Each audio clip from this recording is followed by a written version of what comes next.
une nouvelle aventure incroyable avec les Pokémon, emparez-vous du titre de maître. Mais c'est pas déjà ce qu'on faisait dans toutes les générations précédentes, ça? Oh, vous êtes là, vous! Salutations, bienvenue dans cette nouvelle vidéo. Aujourd'hui, on va parler de ce que j'aime bien dans Pokémon Bouclier. Comme beaucoup de gens de ma génération, j'ai grandi avec Pokémon.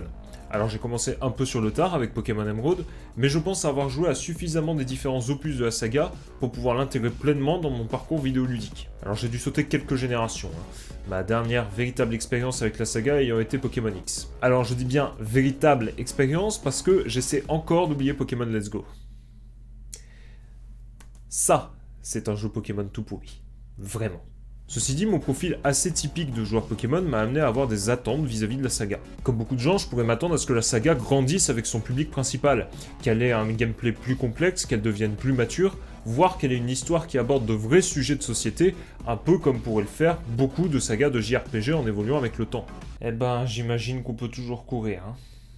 Pokémon Bouclier est donc le dernier venu de la franchise des Pokémon, avec déjà une 8ème génération qui arrive dans nos foyers, et pour la première fois sur Switch. Comme d'habitude, c'est développé par Game Freak et édité par Nintendo et The Pokémon Company. Alors avant sa sortie, le jeu il a pu susciter un certain nombre d'attentes, notamment autour des différents teasings que Nintendo a pu faire autour de l'opus. On avait notamment énormément de questions sur la façon dont Nintendo comptait procéder pour faire évoluer la sauce Pokémon cette génération-ci. Les trailers laissaient entrevoir des combats multijoueurs collectifs contre des Pokémon géants, une sorte d'open world, ou encore des combats d'arène qui se passaient véritablement dans des stades avec une foule en délire. Bref, de quoi nous en faire voir plein les yeux. Mais au final, force est de constater que la sauce est ici on ne peut plus classique, et très comparable aux générations précédentes. Dans les ajouts principaux en termes de gameplay, on a pu voir que les combats ont été assortis de la mécanique de Dynamax et de Gigamax, qui toutes deux permettent de faire grandir un Pokémon à une taille démesurée, tout en boostant ses PV et ses attaques, et ce pendant 3 tours durant le combat. Comme on ne peut utiliser cette technique que sur un seul Pokémon dans l'équipe et une seule fois dans le combat, il faut dégainer la chose au bon moment pour ne pas se faire prendre un revers par l'adversaire. C'est plutôt bien amené dans l'aventure elle-même, puisqu'on ne peut l'utiliser que contre des adversaires qui savent également utiliser cette technique. Mais honnêtement, je sais pas si c'était spécialement nécessaire de remplacer des mécaniques qui marchaient déjà très bien, comme les méga évolutions ou les attaques Z, par ce truc qui paraît tellement déséquilibré qu'il risque d'être banni du Pokémon stratégique. Un beau fail en perspective, bravo Game Freak. Le deuxième ajout en termes de gameplay, c'est celui des terres sauvages, qui sont une vaste étendue librement explorable, mais aussi assez vide. En gros, pour faire le tour, il y a des hautes herbes, des Pokémon, des objets à ramasser, et des entre-dynamax dans lesquels on va pouvoir faire des raids pour combattre un Pokémon gigantesque que l'on va tenter d'affronter et attraper à plusieurs. J'ai vu mieux comme ajout. Alors me faites pas dire ce que je n'ai pas dit, les raids Dynamax, surtout quand on le fait à plusieurs, ça peut être assez sympa. Mais bon, le truc c'est qu'on comprend très vite comment ça marche, et que tout de suite ça devient plus facile. Puis bon, c'est vrai que de la part d'un jeu qui est sorti sur une console qui avait ça sur son catalogue de lancement, voir un open world aussi pété, ça fait un peu de la peine. Bon, le pire ça reste le scénario, qui est tout ce qui est de plus basique et de plus pété. On se contente simplement de la quête d'obtenir les différents badges d'arène et de devenir maître de la ligue. Ni plus, ni moins. On sent vraiment que c'est un point du jeu qui a été bâclé. Les personnages sont unidimensionnels, si tentés pour certains qu'ils aient une dimension. Le monde est tout ce qu'il y a de plus basique, c'est du Pokémon quoi. Et les intrigues sont vraiment pas super approfondies et pas super intéressantes. Alors, par contre, j'aime bien le procédé d'essayer de se débarrasser des différents clichés qui collent à la peau de la saga Pokémon, en se débarrassant par exemple du concept de la team criminelle. Mais si c'est pour le remplacer par une team de supporters bien lourde, c'était pas la peine en fait. Le côté bâclé et basique du scénario se voit également parce que beaucoup d'explications sont balayées d'un revers de la main, comme par exemple le fonctionnement même du Dynamax sur les Pokémon qui nous est expliqué par un « ouais, c'est les étoiles vœux ». Et c'est tout, c'est pas plus d'informations. J'aurais préféré rien savoir en fait, je crois. Bon, c'est bon là? Bah quoi? Bah écoute, je sais pas, la vidéo s'appelle « Ce que j'aime bien dans Pokémon Bouclier ». Jusqu'à présent, t'as plutôt l'air de faire une critique assez complète du jeu et, excuse-moi, qui m'a l'air assez négative. T'as pas l'impression d'avoir légèrement dévié du sujet de base? Bah, faut bien que je donne un peu de contexte, non? Mais tout le monde s'en fout de ton avis sur le jeu. Je veux dire, t'es pas en avance sur la hype, quoi. Je crois que l'intégralité du YouTube français a déjà fait une vidéo dessus. Puis, excuse-moi, mais je pense que si quelqu'un veut un avis constructif sur Pokémon Bouclier, il va plutôt aller voir les vidéos de Fieldrong, pas celle d'un chevelu qui fait une vidéo tous les 20 ans, et qui, d'un seul coup, un matin, s'est réveillé en se disant « Oh tiens, ce serait sympa si je faisais une vidéo sur Pokémon Bouclier, lolilal !» Alors, une fois pour toutes, est-ce que tu vas nous dire ce que t'aimes bien dans Pokémon Bouclier? Oui ou non? Bon. Et ben ce que j'aime bien dans Pokémon Bouclier commence avec le personnage de Nabil. Quoi ? Nabil est quasiment le premier personnage que l'on rencontre dans le jeu. Il s'agit à la fois de notre voisin, de notre meilleur ami, de notre futur rival principal tout au long de l'aventure, mais aussi du frère du maître de la ligue actuelle, Tarak. Alors Nabil n'est clairement pas le personnage le mieux écrit de toute la saga Pokémon. Beaucoup diront même qu'il est assez maladroitement écrit. Il est assez proche du stéréotype du gamin hyperactif, hyper amical, très confiant de ses capacités et très motivé à atteindre des objectifs qui sont extrêmement ambitieux.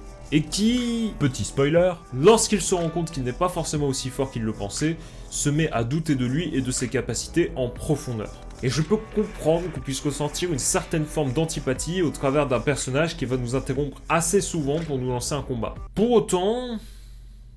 moi je l'aime bien Nabil. Clairement il incarne à lui seul ce que le jeu essaie de nous transmettre. Il est très clairement le premier moteur de cette aventure, étant le premier personnage à mettre en avant les différents éléments qui constituent la quête pour le titre de maître. Il évoluera en même temps que vous, le joueur, mais ne représentera jamais une réelle difficulté. Et c'est ce qui par ailleurs va commencer à entacher sa confiance en lui. Dès lors, c'est vous qui devenez le moteur, et c'est vous qui allez essayer de le motiver à poursuivre l'aventure au travers des différents événements qui vont se produire dans l'histoire. C'est une évolution qui, l'air de rien, peut marquer notre évolution en tant que joueur. Et ça peut également provoquer une certaine empathie envers le personnage de Nabil. Nabil, c'est aussi, en tant que rival principal, celui qui va nous accompagner un peu tout le long de l'aventure, qu'on va croiser fréquemment. Et c'est aussi celui qui va nous faire nous rendre compte de l'ampleur de ce à quoi on participe. Et c'est là que je veux en venir. C'est pas trop tôt. Le jeu vous place dans un contexte où la participation à l'aventure pour devenir maître de la Ligue a un véritable impact sur le monde qui vous entoure. Tarak, l'actuel maître de la Ligue, est d'ailleurs une énorme star dans la région, reconnu comme un dresseur exceptionnel et invaincu à ce jour. Les gens le reconnaissent, l'acclament, et on fait souvent appel à lui pour résoudre des problèmes où l'intervention d'un dresseur extrêmement puissant ne serait pas de trop. Mais je digresse. Le parcours vers le titre de maître est divisé en deux étapes principales. Le défi des arènes nous fait affronter les différents champions d'arène de la région, au nombre de 8, dans un ordre précis, du plus faible au plus fort. Chacun d'entre eux est spécialiste d'un type de Pokémon en particulier, bref, une recette assez classique ici. Les victorieux du défi des arènes peuvent partir pour la deuxième étape, les Pokémasters. Ici enchaînent un certain nombre de petits tournois avant le combat contre le maître invaincu de Galar. Bon, normalement vous avez suivi, c'est Tarak. Et je ne vous raconterai pas le contenu de ces Pokémasters pour ne pas vous les divulgacher. Je suis très fier d'avoir utilisé ce mot. De toute façon, ce n'est pas tant le contenu de ces tournois qui m'intéresse, mais plutôt leur déroulement. Dans Pokémon Épée et Bouclier, vous participez à une véritable compétition sportive, d'importance nationale. Et c'est peut-être un détail pour vous, mais pour moi, ça veut dire beaucoup. Parce que ce qui peut sembler être une simple décision de mise en scène impacte considérablement le jeu dans son game feel. Le game feel, c'est un terme en game design qui est beaucoup utilisé pour les jeux de plateforme ou d'action, par exemple. Ça sert à qualifier la satisfaction que nous procurent nos actions, ou plutôt le retour sur nos actions. C'est donc ce qui détermine à quel point on va pouvoir apprécier une mécanique en fonction des différents feedbacks qui lui sont associés, et d'à quel point il va pouvoir apporter un sentiment de satisfaction aux joueurs. Ça implique tout un tas de points auxquels il faut penser pendant le processus de game design, et si vous voulez approfondir le sujet, je vous renvoie vers cette vidéo de Game Maker's Toolkit qui parle précisément du game feel. C'est une assez bonne vidéo, c'est en fiche. Vous pouvez aller voir, c'est tip top. Ouais. Mais c'est en anglais, mais c'est tip top. C'est bien gentil tout ça, mais c'est quoi le rapport avec Pokémon Bouclier ? Justement, j'y viens. L'impact de la mise en scène des combats importants de Pokémon Épée et Bouclier se fait ressentir sur une notion plus générale du game feel, que j'associe ici à la trame narrative du jeu. C'est quelque chose qui est lié au concept de cohérence ludonarrative, à savoir la cohérence entre le gameplay qui est montré aux joueurs, ce qu'il peut faire dans le jeu donc, et l'objectif qu'il cherche à atteindre au travers de l'histoire. Je vous donne un exemple. Si un jeu d'action vous fait comprendre que vous pouvez avancer dans le jeu sans jamais tuer personne et que c'est plutôt une bonne idée, mais que d'un autre côté, il vous laisse prendre une arme bien badass et tirer dans le tas sans vous faire subir aucune conséquence, et bien là, on a un manque crucial de cohérence ludonarrative. Cette faute, elle peut mener à un phénomène de dissonance entre le gameplay et l'histoire qu'on appelle très justement la dissonance ludonarrative. Et ouais, parfois on fait bien les choses. Si jamais le sujet vous intéresse, je vous laisse d'ailleurs avec la vidéo de DocGero sur Undertale. Alors il vaut mieux avoir joué Undertale avant, mais sinon on peut apprendre énormément de choses sur le concept de cohérence ludonarrative. Et d'ailleurs moi-même j'ai appris énormément de choses grâce à cette vidéo, il y a des références littéraires et tout.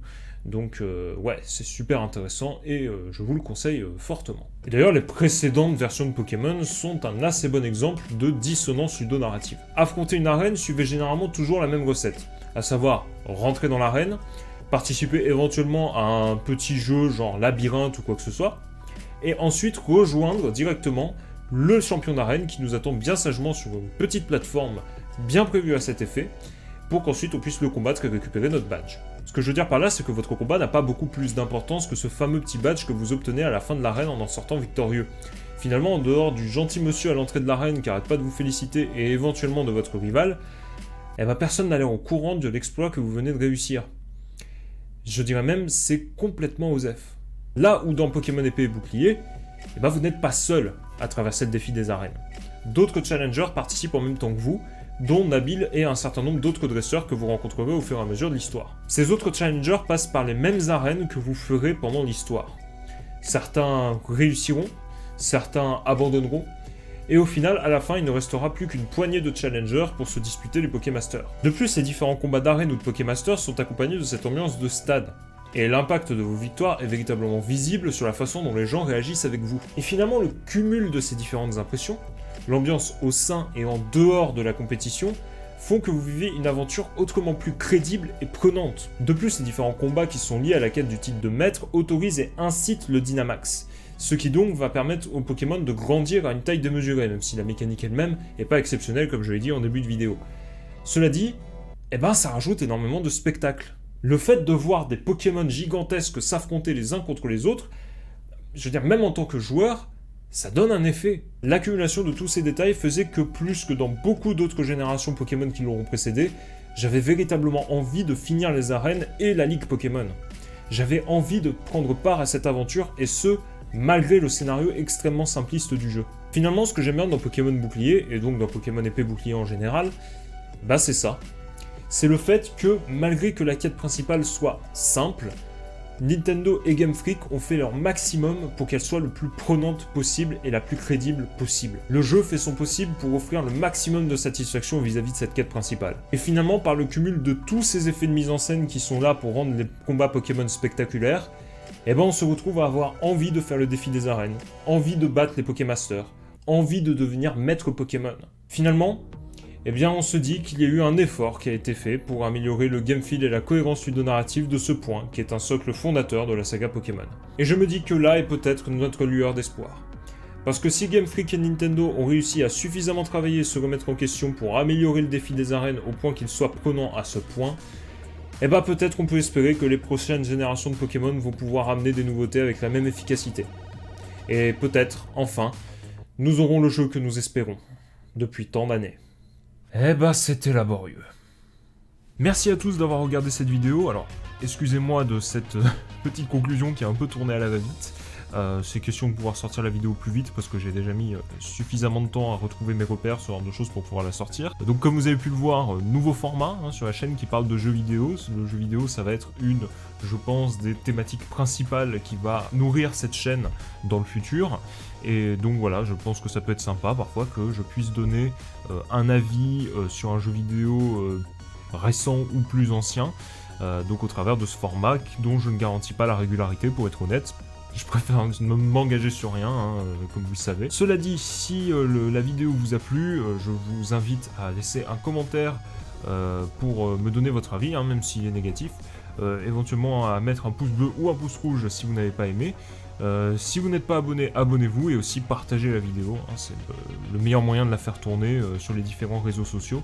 Réseaux sociaux qui, pour ma part, sont en train d'être reconstruits. Je suis en train de revoir un petit peu mon utilisation de Twitter, ce genre de choses. Donc pour l'instant, j'ai pas vraiment de lien où vous pouvez me suivre, mais ça ne saurait tarder et je vous tiendrai au courant assez rapidement. Voilà, moi, c'est tout pour moi pour cette fois-ci, donc je vous dis à la prochaine et surtout, portez-vous bien. Salut!